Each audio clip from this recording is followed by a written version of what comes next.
अस्सलाम वालेकुम नाज़रीन, आप देख रहे हैं न्यूज़ टॉक। मैं हूं यशफीन जमाल। नाज़रीन, अदलिया में मुदाखलत है या इदारों में तनाव, वफाकी वज़ीर कानून और वज़ीर इत्तलात की प्रेस कॉन्फ्रेंस ने एक नया पेंडोरास बॉक्स खोल दिया है। आज इस्लामाबाद हाई कोर्ट के जज बाबर सत्तार की जानिब से chief justice Islamabad high court को लिखा गया एक खत मंजर आम पर आ गया है, जिसमें उन्होंने अदलिया में जारी मुदाखलत की निशानदेही की है। जस्टिस बाबर सत्तार का अपने खत में लिखना है कि अदालत की जानिब से इंटेलिजेंस एजेंसियों जिनमें ISI, IB और FIA के सरबराहान के अलावा वफाकी हुकूमत की मुतल्लिका वजारतों समेत पेमरा और पाकिस्तान टेलीकम्युनिकेशन के सरबराहान को नोटिस जारी किया गया था। अदालत के सामने सवाल था कि क्या कोई ऐसा कानून मौजूद है जिसके तहत शहरियों की खुफिया निगरानी की जाती है। खत में जस्टिस बाबर सत्तार का मजीद लिखना है कि दौरान समाअत मुझे सिक्योरिटी एस्टैब्लिशमेंट की हाई कमान की जानिब से यह पैगाम दिया गया कि शहरियों की निगरानी के मौजूदा तरीक़ेकार की जांच पड़ताल से पीछे हट जाओ, लेकिन मैंने इस धमकी आमेज पैगाम पर कोई तवज्जो नहीं दी। जस्टिस बाबर सत्तार का लिखना था कि मैं नहीं समझता कि इस तरह की पैगाम रसानी इंसाफ की फराहमी में कोई रखना डाल सकती है। PTA के मुकदमात पर चलाई जाने वाली मुहिम अदालती कार्रवाई पर असरअंदाज होने की एक कोशिश है। जस्टिस बाबर सत्तार के खत के मंदरजात सामने आने के बाद हुकूमत की जानिब से हंगामी तौर पर उसका रद्द अमल सामने आने के साथ अटॉर्नी जनरल मंसूर उस्मान का वीडियो पैगाम भी सामने आया, जिसमें उनकी जानिब से ऐसे किसी तासुर की सख्ती से तरदीद कर दी गई है। समझता हूँ कि कोई ना हुकूमत ना कोई और रियासती इदारा किसी भी तरह से अदलिया के या किसी अदलिया के जो उनका काम है, जो उनके आइनी फ़राइज़ हैं, उसमें मदाखलत ना कर सकता है ना करता है। और ये तासुर जो है इसकी मैं पुरज़ोर तरीके से इसकी नफ़ी करता हूँ।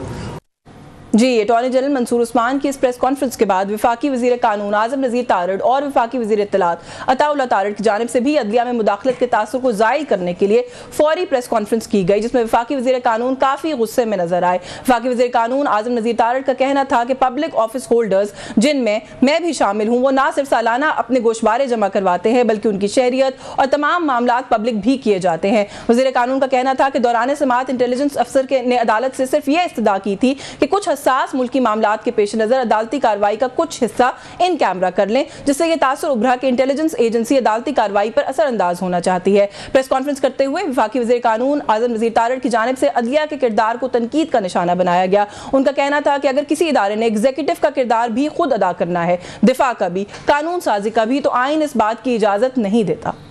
सारे इदारों को थोड़ी स्पेस रखनी चाहिए एक दूसरे के लिए, अपने अपने कंपार्टमेंट्स में फिर हम काम करें ना। फिर अगर हमने एग्जेक्टिव का फ़र्ज़ भी खुद ही अदा करना है, डिफेंस का भी खुद ही अदा करना है किसी इदारे ने, पार्लियामान का काम भी किसी इदारे ने ही करना है, और जुडिशरी पे सारा बोझ लाद देना है हमने, और हमारी ये ख्वाहिश होनी है कि हर मामला जो है वो अदालतों में जाके हल हो और अदालतें फ़ैसला करें कि कानून साजी कैसी होनी चाहिए, अदालतें फ़ैसला करें अपॉइंटमेंट्स कैसी हों, अदालतें फ़ैसला करें कि मुल्क की खारजा पॉलिसी और मुल्क की जो इंटरनल सिक्योरिटी की पॉलिसी है वो क्या हो। तो ये नहीं है, ना ये कॉन्स्टिट्यूशन की मंशा है और ना ही इससे मुल्क चलते हैं। तो खुदारा पाकिस्तान जी, वफाकी वज़ीर इत्तलात तारड़ का प्रेस कॉन्फ्रेंस में कहना था कि जज साहब की जानिब से लिखा गया खत हकीकत पर मबनी नहीं बल्कि महज कयास आराई है। तारड़ का मजीद अपनी प्रेस कॉन्फ्रेंस में कहना था कि जज साहब ने खत तो लिख दिया, लेकिन वो शादी ब्याह की तकरीबात समेत सिफारतकारों से भी मिलते रहते हैं।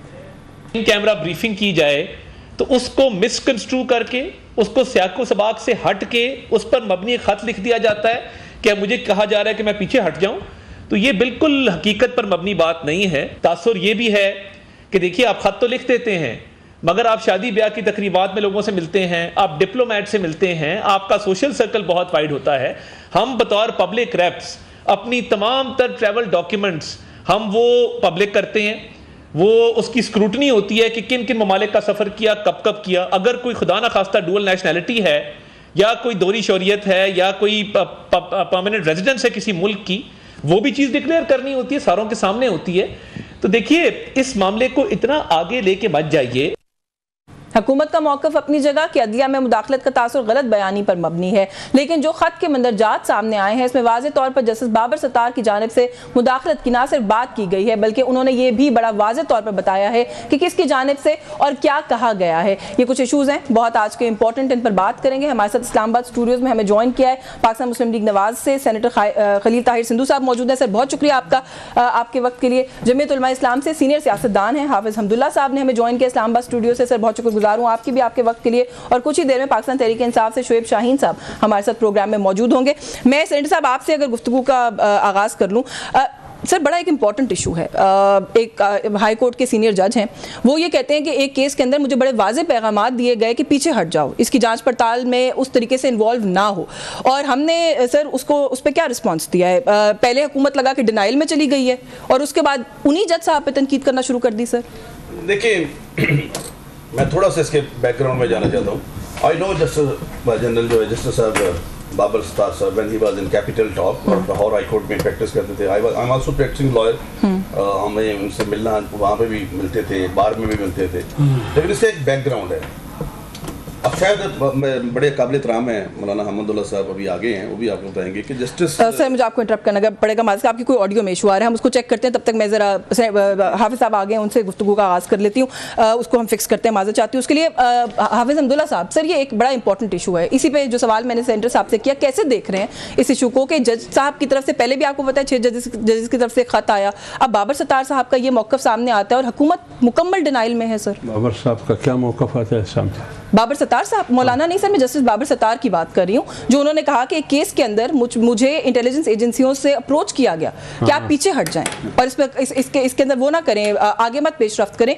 हुकूमत उसकी वो तहकीकात करवाने के बजाय on the other hand denial में चली गई, जज साहब के किरदार के ऊपर सवाल उठाना शुरू कर दिया। बिस्मिल्लाहिर्रहमानिर्रहीम। बहुत शुक्रिया यशवीन बीबी। देखिए, बदकिस्मती है जब हम अपोजिशन में होते हैं फिर हम हद से ज़्यादा सच बोलते हैं, और जब हम हुकूमत में आते हैं वही पार्टी फिर सच बोलने में हमारी ज़बान लड़खड़ाती है। यही सूरत हाल है। अब जज बाबर सत्तार सबको मालूम है उसकी ईमानदारी का, जहाँ तक मैं जानता हूँ। टॉक शो में आते थे, मुख्तलिफ शोज़ में आते थे, उस वक्त भी वो एक उसूली बात करते थे, उस वक्त भी कॉलम्स लिखते थे, उसूल की बात लिखते थे, कुल की बात करते थे। जहाँ तक मैंने उनको पढ़ा है या मैंने उनको सुना है, मैं उनको एक उसूल परस्त, कानून परस्त और आइन परस्त आदमी समझता हूँ। ठीक है। एक इजहार राय में एक आज़ाद शख्सियत समझता हूँ। अब जब उन्होंने चंद हफ्ते पहले उन 6 जजेस में वो भी शामिल है कि हम पर दबाव है। अब आप बताइए, एक आदमी ऐसे पोजीशन पर हो, क्या वो झूठ बोल सकता है? मेरे अंदाजे के मुताबिक तो नहीं बोल सकता है, क्योंकि इसका रद्द-ए-अमल क्या होता है, इसका रिएक्शन जिसके खिलाफ उन्होंने ये लेटर लिखा है वो कोई कमज़ोर तो नहीं है। आज उन्होंने जो कुछ कहा है ये उसी का तसलसल है, उन्होंने IBFI नाम लेके उसी लेटर का तसलसल है। तो फिर अगर आप इसको सच्चाई के तनाजुर में नहीं देखते हैं तो इससे पहले जो जस्टिस शौकत सदीकी साहब ने जो कुछ कहा था, आपको याद होगा, उसका भी मजाक उड़ाया गया। बिल्कुल उड़ाया। तो उस वक्त हुकूमत किसकी थी? उस वक्त वो सच नहीं बोल रहे थे, जज बेचारा बोल रहे थे। उन्होंने किसी ने उसको पता नहीं क्या करार दिया, किसी ने उसको मौलवी करार दिया, किसी ने उसको मजहबी इंतहा पसंद करार दिया। और आज उसी मौक़िफ़ की हिमायत में वो जमात आज खुल के आ गई है। वही जमात मौक़िफ़ वही है। आप आज उसी शौकत सदीकी की तायद भी कर रहे हैं, वही जमात बाबर सत्तार की भी तौकीद कर दिया, क्योंकि उस वक्त सूट नहीं कर रहा था, आज सूट कर रहा है। यानी कि आप ये कह रहे हैं कि हुकूमत का यही रिएक्शन आना था, तो इक़्तिदार में ऐसा ही रिएक्शन आता है। आपके ख्याल में वो बाबर सत्तार की मौक़िफ़ की तायद करेंगे? देखिए, आप फरीक कौन है? आप ज़रा ये देखिए, बाबर सत्तार साहब जो बोल रहे हैं, जो लिख रहे हैं, निशाना कौन है उसका, किसके खिलाफ लिख रहे हैं, किससे वो दबाव में है, और हुकूमत को देखिए, हुकूमत किसकी दिफा करने की पोजीशन में है, कौन किसकी दिफा कर रहा है, किसकी प्रोटेक्शन में है। तो ये है, जब आपको याद हो सेठ वकार का जो फैसला आया, उस वक्त सेठ वकार ने फैसला दिया इमरजेंसी के खिलाफ, जो मुशर्रफ साहब का, उस वक्त पार्टी का, हुकूमत किस पार्टी की थी? उस पार्टी ने शेख वकार को पागल का करार नहीं दिया। बिल्कुल दिया। तो लिहाजा ये मीठा मीठा हप कड़वा थू। बिल्कुल ठीक है। पूछ लो जरा हुकूमत से कि क्यों कड़वा थू। सर बड़े गुस्से में लगे आज लॉ मिनिस्टर, हमें गुस्सा किसी और तरफ डायरेक्ट नहीं करना चाहिए था। मैं बड़े इंतहाई अदब और एहतराम के साथ, बड़ी रिस्पेक्ट है मेरी नज़र में मौलाना साहब की, लेकिन ये जो होता है ना मनसब के, वो ईमानदार है, वो इंसाफ करने वाला, ये कोई इजाफी सिफ्त नहीं है, ये तो उसका होना चाहिए उसको, he must be honest, he must be, मतलब स्ट्रेट फॉरवर्ड वट एवर जो भी है। लेकिन चले किसी एक का बड़ा वाज़ेह लगता है, मैं से बता रहा हूँ, लेकिन ये बड़ी पुरानी तारीख है। जनरल अयूब खान जब गए ना, जस्टिस कानील इसको बुलाया, कि ये मौलवी तमीज़ुद्दीन का फैसला है तो इस तरह से करना है मौलवी तमीज़ुद्दीन केस में जिसमें जस्टिस मुनीर भी थे, तो उसने कहा जी मेरा रिज़ाइन ले ले, मैं आपकी बात नहीं मानूंगा। मतलब लोग इस लेवल पे भी गुजरे IQ वाले कि जिन्होंने कहा कि नहीं मैं इसमें बेहतर है मैं नौकरी छोड़ दूँ, लेकिन मैं वो फैसला नहीं कर सकता जो आप कह रहे हैं, मैं वो फैसला करूँगा जो आइन और कानून के मुताबिक है। अच्छा, इनका कोड ऑफ कंडक्ट होता है। मैं चुके रहा हूँ, अब भी मैं एडवोकेट हूँ, मैं 1996 से प्रैक्टिस कर रहा हूँ और इंटरनेशनली भी जाता हूँ।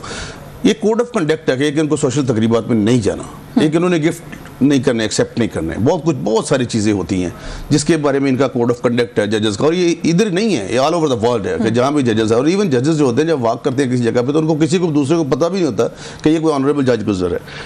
दूसरे नंबर पे जो हाफिज साहब ने फरमाया, बिल्कुल दुरुस्त बात की इस हवाले से कि जब शौकत सिद्दीकी अकेला खड़ा हुआ था उस वक्त भी मुदाखलत हो रही थी अगर, तो ये बाकी 6 भी उसके साथ खड़े हो जाते। तो इस वक्त हाई कोर्ट में थे ही नहीं, इन 6 में से 6 में कोई हाई कोर्ट के बेंच में नहीं था। At that time he was alone. चलो बाकी तो थे ना, वो नहीं इवन नहीं ये 6 जिन्होंने खत लिखा इनमें से कोई भी नहीं था। जस्टिस अतर मिनल्लाह साहब ने फरमाया मेरे लिए बहुत काबिल है कि मतलब हमारे भी मुदाखलत होती है, मेरे भी होती है, ये होती है। उस वक्त उसका साथ देना चाहिए था और सही फरमाया कि उस वक्त मजाक उड़ाते हैं हम सारे।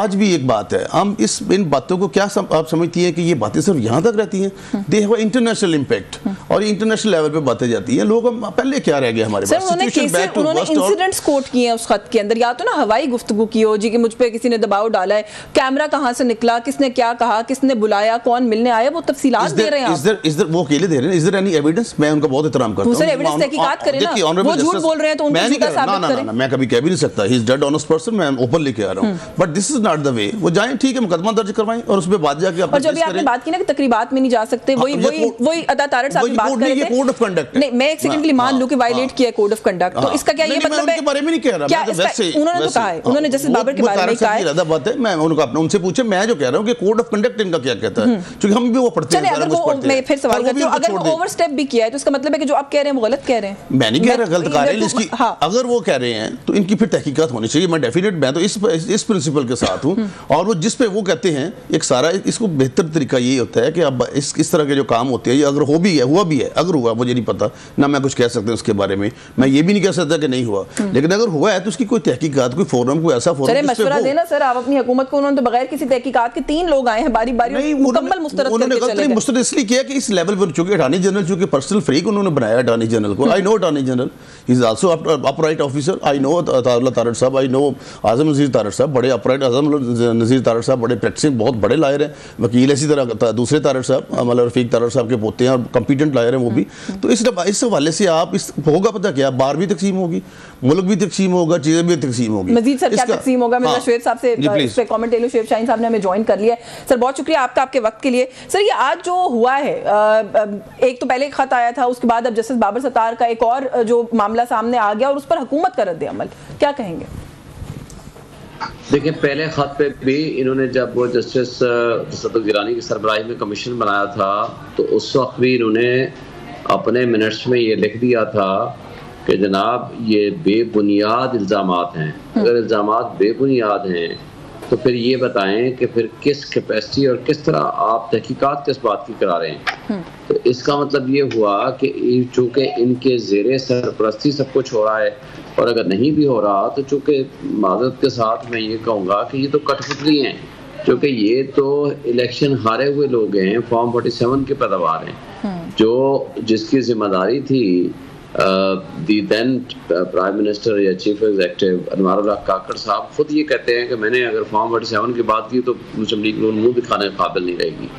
अब ये तो ना आज़ाद हैं, ना ये जमहूरी हैं, ना ये हुकूमत जो है वो इनकी मांगे तांगे की जिस अंदाज से इन्होंने बना के बैठे हुए हैं एस्टैब्लिशमेंट के खिलाफ, ये कैसे जा सकते हैं? क्योंकि ना इनको तो उसके लिए तो जो अपने पाँव पे खड़ा होने का काबिल ही ना हो तो वो कैसे कहेगा? अच्छा, वैसे आपसे एक नुकता यहाँ शामिल करके जवाब मुकम्मल कर लीजिएगा। सर जो बात आप कर रहे हैं ना, वो तो चले इस वक्त का आपका एक मौक़िफ़ है। हाफिज अब्दुल्ला साहब मौजूद हैं, वो ये कहते हैं कि ये फितरी रद्द अमल है, जो हुकूमत में जमातें होती हैं वो ऐसा ही रिएक्शन देती हैं। शौकत सिद्दीकी साहब जब बोले थे, किसकी हुकूमत थी सर, आप लोगों ने इस वक्त क्या रिएक्शन दिया था? देखिए, पहली बात तो ये है कि शौकत सिद्दीकी साहब ने कोई ना चीफ जस्टिस ऑफ पाकिस्तान को खत लिखा था, ना ही उन्होंने उस वक्त आ करके देखें उस वक्त कोई कंटेम्प्ट प्रोसीजर शुरू की थी, ना आपने चीफ जस्टिस को खत लिखा था। उन्होंने जा करके एक बार एसोसिएशन के यहाँ जाकर तकरीर की थी। उस तकरीर के अंदर जो कुछ उन्होंने कहा उसकी तहकीकात कराने की जरूरत थी। हम उस वक्त भी, मैं तो ज़ाती तौर पर शौकत सिद्दीकी के साथ खड़ा था, मगर वो सुप्रीम जुडिशल काउंसिल और जस्टिस शौकत सिद्दीकी के दरमियान होने वाले मामला थे। उसमें गवर्नमेंट ऑफ पाकिस्तान उस वक्त की इमरान खान साहब पार्टी नहीं थे और ना ही उन्होंने उसके ऊपर कोई किसी किस्म के या किसी हवाले से कोई तनकीद की या गुफ्तगू की। लेकिन सर इन्वेस्टिगेट भी नहीं किया ना, जो तनकीद आज हम इन पर कर रहे हैं कि आप इन्वेस्टिगेट करें। जी जी देखें, एक बात है आप एक जा करके किसी बार्क से जाकर खिताब करते हैं कि जो सुप्रीम जुडिशल काउंसिल ने उसको फौरी तौर पर टेकअप कर लिया था, क्योंकि अदलिया के दरमियान के मामले में फिर अगर आप एग्जेक्टिव बीच में पड़ती है तो दैट इज रॉन्ग। यहाँ सिचुएशन और है, यहाँ ना सिर्फ 6 मुअज़्ज़ज़ जज साहबान इस्लामाबाद हाई कोर्ट के पहले लिख के दिया और अब ये खत आया, दूसरी बात यह है कि तमाम हाई कोर्ट्स ने सुप्रीम कोर्ट में ये लिख के दिया है और तमाम डिस्ट्रिक्ट जुडिशरी ने लिख के दिया है कि हमारे इंसाफ के रास्ते में रुकावट है हमारी इंटेलिजेंस एजेंसीज, और वो इंटरफेरेंस करते हैं। वो इमरान खान के खिलाफ फैसला लेने के लिए ना सिर्फ दबाव डालते हैं बल्कि वो जिंदगी से हाथ धोने की धमकियां भी देते हैं। ये पेशावर हाई कोर्ट समेत तमाम हाई कोर्ट्स ने ये लिख के दिया है, जिसमें अगर आप हाई कोर्ट के पिछले 6 जजेस का खत पढ़े, इसका पैराग्राफ नंबर 1 में ये लिखा हुआ है मोहम्मद साजिद वर्सेस इमरान खान वाले केस में उनसे वो अपनी मनपसंद फैसला लेने के लिए उसकी भी तारीख प्रेशर डाला गया। बिल्कुल सर, मुझे एक ब्रेक का कहा जा रहा है, मुझे आपको इंटरप्ट करना पड़ेगा, वापस आके इसमें मजीद बात करते हैं। लेकिन ये जो बात आप कर रहे हैं ना कि क्योंकि इमरान खान साहब के एक केस का हवाला दिया गया है, ये भी एक रीजन है कि फिर ये एक थॉट एग्जिस्ट करती है कि शायद कोई जानिबदारी है, क्योंकि 1-2 ही स्पेसिफिक केसेज हैं जो कोर्ट किए जाते हैं इस तरह के मामला को रेज करने के लिए। एक ब्रेक लेंगे, ब्रेक से वापस आके मजीद बात करेंगे, हमारे साथ रहिए। जी वेलकम बैक नाजरीन। प्रोग्राम में हम बात कर रहे थे जो बाबर सत्तार साहब वाला ख़त सामने आया। सर इस वक्त हाफिज़ हमदुल्ला साहब, मुल्क में जो कुछ हो रहा है, आप ये जजेस वाली सिचुएशन उसको ले लीजिए, कल कौमी असम्बली ने जो नक्शा पेश किया शाम को, जो तकारीर हुई, जिस तरह का वहाँ पे तकरार हुआ, आप उसको देख लीजिए। वैसे भी जितनी पोलराइजेशन है सियासी इस वक्त मुल्क में, उसमें मौलाना फजल रहमान कहते हैं कि इस्टेब्लिशमेंट बंद गली में जा चुकी है, सियासतदानों को मिलकर बैठना होगा। सर कैसे बैठेंगे इस माहौल के अंदर सियासतदान मिलकर? कोई एक बात बता दें जिसपे किसी का भी आपस में इत्तफाक हो। देखिए सियासतदान इस पर मौलाना साहब ने जो कुछ कहा, सियासतदान को मुखातब करके, और हमेशा वो यही कहते हैं, जब PMLN की वफद आई मौलाना साहब के पास, और पीपल्स पार्टी और PMLN के दोनों भी, और उसके बाद बड़े मियाँ साहब भी, वो सारे मौलाना साहब ने यही कहा। जो सूरत-ए-हाल मौलाना साहब ने इलेक्शन के बारे में जो मौलाना साहब का बयानिया है उनके सामने रखा, मैं यकीन से आपको कहता हूँ किसी के पास उसका जवाब नहीं था। मैं नाम नहीं लेता हूँ, PMLN का एक सीनियर बंदे ने, वो इलेक्शन में हार चुके हैं, उसने कहा कि मौलाना साहब की बातें हकीकत पर भी मबनी है और इसका जवाब हमारे पास अंदाज़ा है आप किसकी बात कर रहे हैं, लेकिन ठीक है। और ये जो मौलाना साहब के जवाब बड़े मियाँ दे सकता है। हाँ। ये और वो आपस में बैठ के बात करें। फिर बड़े मियाँ साहब आए, उनके साथ बैठक हुई, उनके पास भी जवाब जहाँ तक मेरी मालूमात है बड़े मियाँ साहब ने तो मौलाना की मौक़िफ़ की तायद की। बिल्कुल, मौलाना साहब ने उसकी मियाँ साहब ने तायद की। तभी मौलाना कहते हैं कि नवाज शरीफ खुद भी मुतासरा फरीक है। तो मैं यही कह रहा हूँ कि अगर ये मैं आपको ये कह रहा हूँ कि अगर ये जेन्युइन मैंडेट होती, वो तो जेन्युइन इतना होता नहीं जो अभी है, बल्कि ज़्यादा होती। या मतलब जो भी है, अगर जेन्युइन मैंडेट होती तो आज मियाँ नवाज शरीफ साहब वज़ीर आज़म होते। तो इसीलिए वो पीछे हट गए कि ये क्या हुआ और क्यों हुआ और किसने किया। मियाँ जावेद लतीफ़ की बातें आपने सुनी होगी, वो सब आपके सामने है। तो इसलिए मैं कह रहा हूँ कि इस माहौल में मौलाना साहब ने ठीक कहा है कि अगर बात मुल्क की है तो मिल के बैठे, अगर बात आइन की है, कहाँ है आइन, तो मिल के बैठिए। अगर आप बात पार्लियामेंट की खुद मुख्तारी और सुप्रीमेसी का है, कहाँ है पार्लियामेंट की सुप्रीमेसी? आप एक कानून, सिंपल कानून पास नहीं कर सकते। अगर ये हुकूमत बाइख्तियार होती ये हुकूमत, तो वज़ीर ख़जाना और वज़ीर दाखिला कहाँ से आते? फिर ये क्या इस हुकूमत की मर्ज़ी से है? तो इसलिए मैं कह रहा हूँ, मौलाना साहब ने ये कहा कि आइए, PMLN को बिलखुसूस कहा कि आइए हमारे साथ अपोजिशन में बैठिए। लेकिन वो उस तरफ खैर वो नहीं आ रहे। आपके साथ हुकूमत सूट नहीं कर रहा है। आप इधर आके बैठिए। वज़ीर दाखिला तो सर कहाँ से आए? वो उनकी अपनी जमात के सीनियर लोग बता रहे हैं। हमारे सामने देखिए यशफीन, हमारे सामने 2 ही मॉडल है, या तो तुर्की मॉडल है या मिस्र मॉडल है। अगर हमने तुर्की मॉडल बनना है तो सियासतदानों ने बैठना होगा। वरना फिर मिस्र मॉडल अगर हमें सिर्फ मिस्र के मॉडल पे गुजारा करना है तो बस चलने दो, फिर चलने दो जैसे चल रहा है। सेंटर साहब ये तो चार्जशीट हाफिज साहब ने काफ़ी वैसे ही कर दी, मैंने क्या, लेकिन थोड़ा सा ये भी ज़रूर रहनुमाई करें कि आजकल मियाँ साहब हैं कहाँ, बड़े मियाँ साहब जो जितने वो बैकग्राउंड में जाते जा रहे हैं ना, उससे वो बात मौलाना की साबित होती जा रही है कि वो खुद भी मुतासरा फरीक है। एक तो मैं जो मौलाना फजलुर रहमान साहब हैं, बहुत ज़्यादा उनका इज़्ज़त और एहतराम का रिश्ता है हमारे साथ भी, और मैं तो पर्सनली भी मेरा उनसे बड़ा एहतराम का रिश्ता है ऑलवेज। दूसरे नंबर पे जो अभी अहमदुल्ला साहब ने फरमाया, मौलाना साहब ने, कि जो गौहर अय्यूब ने कल स्पीच की, जो आपका जिसने आपने शुरू में हवाला दिया कि कल कौमी असेंबली में किया हुआ, ही स्टार्टेड फ्रॉम देयर कि जो भी मुल्क में माशाल्लाह लगाता है वो गद्दार होता है। वो भूल गए कि उनके वालिद मोहतरम ने सबसे पहले माशाल्लाह लगाया था 1958, दादा ने। दूसरा, एक हम बड़ी जल्दी करते हैं कि फतवे बड़ी जल्दी देते हैं, उन्होंने वैसे आइन की वायलेशन पे आर्टिकल 6 कहा था, गद्दारी का फतवा गद्दारी है ना। आइन का आर्टिकल 6 है या 5, आपको 5 में तारीफ पढ़ेंगे, 6 में उसकी सजा होगी। अच्छा, दूसरा जो उन्होंने बार बार कहते हैं अपना कर रहे थे, जो मौलाना फजलुर रहमान साहब कह रहे हैं, वो बिल्कुल दुरुस्त है इस बात के, क्योंकि सबको मिलकर, अगर मुल्क का मसला तो सबको मिलकर इकट्ठे बैठना होगा। और मैं नहीं, हम तो बैठते हैं। ये शहीद शहन सीनियर मेंबर हैं PTI के, इनसे पूछे ये क्या इनका लीडर मानता है इस बात को? ये आज कहें मियां नवाज शरीफ साहब उनके लीडर के साथ, उनके कारकुनान के साथ जो कुछ हो रहा है, क्या हो रहा है? कुछ नहीं हो रहा। हम तो कुछ नहीं कर रहे। नहीं, हम तो कुछ नहीं कर रहे। इनकार्सरेटेड इमरान खान साहब। देखिए मेरी बात सुने, कल मैं एक प्रोग्राम में था तो वहाँ पे इनके सेंटर थे हमाइया मोहम्मद, अभी अब मैं आपको चलवा देता हूँ। उन्होंने कहा जी हमारा जो जितने भी अंदर लोग हैं, हमारा उनसे तल्लीक ही नहीं है। इसका मतलब डॉक्टर यास्मीन राशिद से इनका कोई तल्लीक नहीं, सेंटर एजाज चौधरी से इनका तल्लीक नहीं है ना, वो तो नाम ले रहे हैं लेकिन कल उन्होंने कहा कि हमारा उनसे कोई तल्लीक नहीं है। मैं आपको प्रोग्राम भेजता हूँ, अभी भेजता हूँ, अभी मेरे पास है इनके सेंटर PTI के हमायूं अहमद, मेरे पास है। I have all the record. मैं वकील हूँ, मैंने रिकॉर्ड रखना होता है लाजमी, उसमें उन्होंने खुद कहा है। तो अगर तल्लीक नहीं है तो फिर जो सुप्रीम कोर्ट में स्टे लिया है, उन बेचारों को ट्रायल चलने दे, जो अंदर है, जो बेगना है वो अपने घर में। मुझे समझा दें कि रुकावट कहाँ है। अली मोहम्मद खान साहब, उमर अयूब साहब कह चुके हैं कि ग्रैंड डायलॉग होना चाहिए। आप कह चुके हैं, वो कह रहे हैं। पहली रिकॉर्ड ये है कि इन्होंने सुप्रीम कोर्ट में जो अदालती फौजी अदालतों का फैसला हुआ था उसके खिलाफ ये स्टे में गए हुए हैं। जब तक ये वहां से स्टे नहीं होता, मैटर इज सब जुडिस, उसको कोई बंदा हल नहीं कर सकता। दूसरा ये है कि ये मैंडेट तो किसी के पास हो। आप परवेज खटक साहब को जब बनाया कि पार्लियामेंट्री कमेटी बनी, जब उस वक्त हाफिज साहब भी पार्लियामेंट में थे, हाफिज के आप एक पार्लियामेंट्री कमेटी बना के उस पर करें, तो दूसरी मीटिंग में उन्होंने कह दिया, अपना परवेज खटक साहब ने कहा जी वो खान नहीं मानता, वो कहता जी हम नहीं किसी के साथ बैठेंगे। जब आप शुरू से अभी वो कहता है कि मैं नहीं इनके साथ बैठूंगा, मैं कुछ नहीं करूंगा। जिनके साथ ये बैठना चाहते हैं वो इनके साथ बैठना नहीं चाहते। अदालत का डायलॉग का इन चीजों का उसको भी छोड़ दे, मिस उसको भी छोड़ दे। आप इसमें आ जाए, आइन में किसी जगह पे, शैब शीन साहब मेरे सीनियर हैं, किसी जगह पे आप बैठ सकते हैं कि आप DGI से मुज़ाकरात करेगी सियासी जमात, या आप चाहे जो मर्जी हो ऑफ द रिकॉर्ड व्हाटएवर जो भी। मरियम बीबी भी कहती थी एक वक्त में, वो कहती थी पावर जो है वो पावर से बात करती है। वो ठीक है, तो आज अगर वो कह रहे हैं पावर से बात करती है, तो आप आइन पे चलेंगे। वो पावर से बात नहीं कह रहे, वो कह रहे हैं कि हम DGI से और चीफ ऑफ आर्मी स्टाफ से बात करेंगे। नाम है पावर कौन है सर? एस्टैब्लिशमेंट की बात है ना। पावर तो आवाम भी है ना, फिर पावर तो आवाम भी है। नहीं, आपको भी पता है वो क्या कहती थी। नहीं, बेसिकली ये कॉन्स्टिट्यूशनली ना, आप उसको, इसका मतलब ये है कि आप उससे बहुत बाला जा रहे हैं और ना वो किसी के साथ बैठेंगे। अब ये चिट्ठी लिख रहे हैं उनको, पहले कुछ करते हैं और इनकी चिट्ठी का जवाब भी क्या आना, कुछ भी नहीं आना। चिट्ठी बरंग जाएगी, बरंग वापस आ जाएगी बगैर पढ़े लिखे। तो इसलिए कुछ भी नहीं होगा। इस तरह इनको सियासी लोगों के साथ बैठना होगा।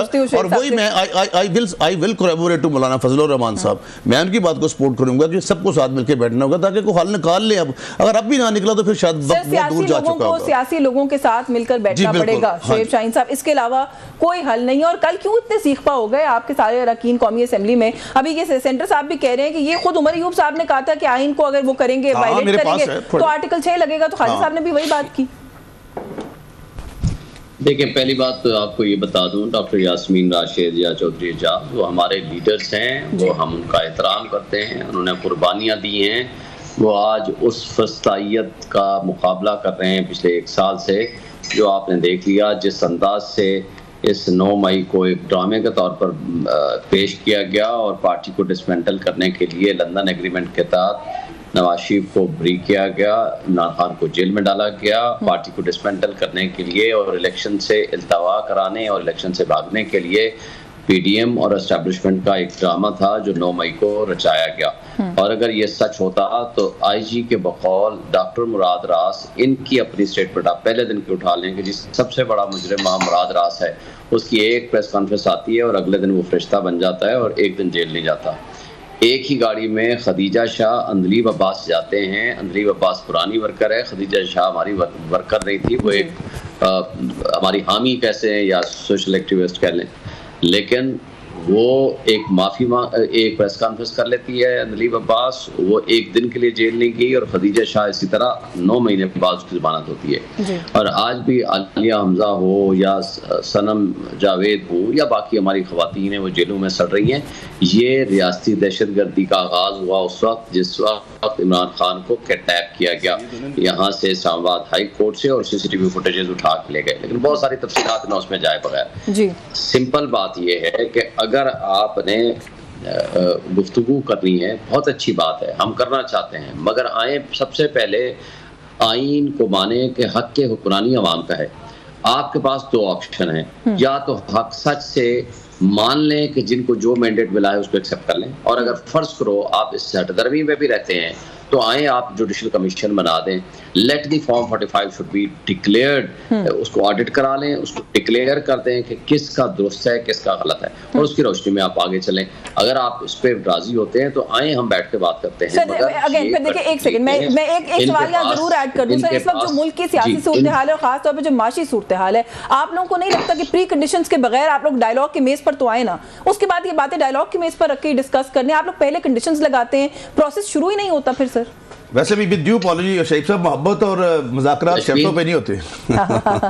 जी श्वेत साहब, देखें यशवीन, बात ये है कि मुझे बताएं आपके घर पे डाकू काबिज हो जाए, क्योंकि वोट पे डाका हो या आपके घर के ऊपर डाका हो, वो दोनों एक ही चीजें हैं। ये तो उससे ज्यादा बड़ा जुर्म है। अवाम का हक के हुक्मरानी, अवाम के हक पे डाका डाला गया।